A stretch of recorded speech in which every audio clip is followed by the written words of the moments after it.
Sa harapan ng embahada ng China, nagsagawa ng kilos protesta ang ilang grupo para kondinahin ang patuloy na pagiging agresibo ng China Coast Guard sa West Philippine Sea. Alamin ang detalye sa aking report.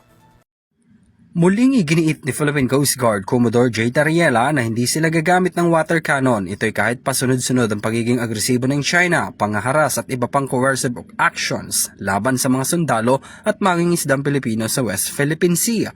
Paliwanag ni Tariela, hindi sila basta-basta maaaring gumanti ng water cannon dahil nananatili ang professionalism ng ahensya. Kailangang iwasan magkaroon ng tensyon. Dahil nga alam natin na ang China ay humahanap ng paraan para maisisi sa atin ang pagtaas ng tensyon sa West Philippine Sea.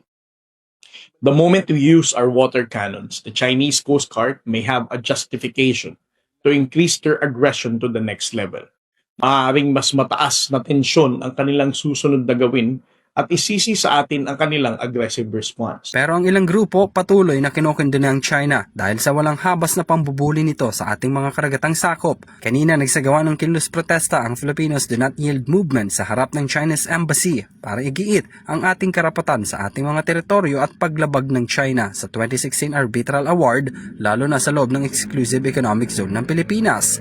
Kinondena rin ng FDNY ang ilang politiko, kolumnista at individual na umano'y patuloy na nagtatanggol ang China sa kabila ng mga dokumentadong insidente ng pananakot at panggigipit sa mga Pilipino sa sariling karagatan. Para po sa Pilipinas, nananawagan po ang grupo namin ng mga China diplomat po itag as persona ng karatas dahil sa ginagawa nilang pambubuli, pananakit at pagkapaslang sa mga mamamayan natin na nasa bahura lamang po ng ating bansa. Ayon sa abogadong si Ferdinand Topacio naman, maliraw ang pagpapahayag ni Tariela ng kanyang mga saloobin lalo na't bahagi siya ng gobyerno. Una na rin sinabi ni Tariela na ang ginagawa nilang pagsasapubliko ng mga kilos ng China ay bahagi ng transparency at iparating sa publiko ang pangaangkin ng China sa mga isla ng Pilipinas. Yan sinasabi ni Rizal Tiveros na sa dyaryo nila may mga editorial cartoons against Marcos. Dyaryo yun hindi naman official pronouncement yun.